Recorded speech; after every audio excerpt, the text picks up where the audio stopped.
The first cases in Britain identified Afro-Caribbean children as being at higher risk, and also children who were overweight as carrying an additional risk.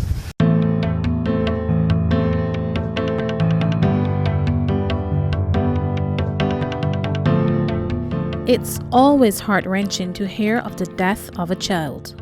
It is especially so when that death may be as a result of a COVID-19 related illness, as children are the least likely to be affected by the coronavirus. And when they do, they generally have mild to no symptoms. But the concept that children are resistant to COVID-19 is being dispelled given the advent of a rare illness called multisystem Inflammatory Syndrome. MIS-C, as it is also known, causes various body parts to become inflamed, including the heart, skin, brain, eyes, or gastrointestinal organs. This life-threatening illness may show up after a child has been exposed to COVID-19. There's no way to predict it. Fortunately, it's rare, so we do not expect many people, many children in our country to come down with it. But parents do have to be aware that even in the absence of COVID, which might have been so mild it was undetectable, if a child has skin rashes, high fevers, stomach ache, inexplicable signs, especially dizziness or fainting, they need to be assessed by their physician to rule out this rare but unfortunate disease. The symptoms of MIS-C include fever, abdominal pain, rash, blood-shocked eyes, difficulty breathing, pain or pressure in the chest, confusion, tiredness, and lacking the ability to stay awake. These signs often present a challenge for diagnosis, and it means several illnesses may have to be ruled out. COVID as a disease in children is different to how it's in adults. It's usually a mild disease in children, but unfortunately in some children, after they seem to recover from COVID, it's almost as though their own body starts to fight against many of their own systems. So that's why it's called multisystem. You start to see signs and symptoms developing in muscles, eyes, skin, joints, liver, digestive system.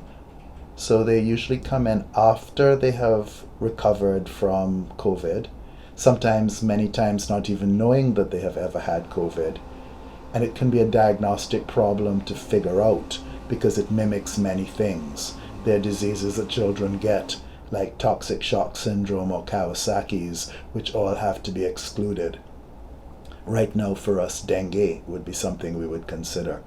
And it's only as the pattern emerges and all those things are excluded that you come to the conclusion, when put together with the history of other members in the family having had COVID, and maybe some tests that, even though they don't show a COVID test positive, they show antibodies that that individual would have had COVID sometime previously, that you can put it together and come up with this diagnosis, which most people now refer to as multi-system inflammatory syndrome in children. And it's exactly as it says, many different organ systems being involved, lots of signs of inflammation, both in tenderness of the muscles, soreness of the joints, redness of the lips, but also inflammatory changes in the heart and vital organs. There have only been 2 cases of MIS-C so far in Barbados, with one unfortunately resulting in death.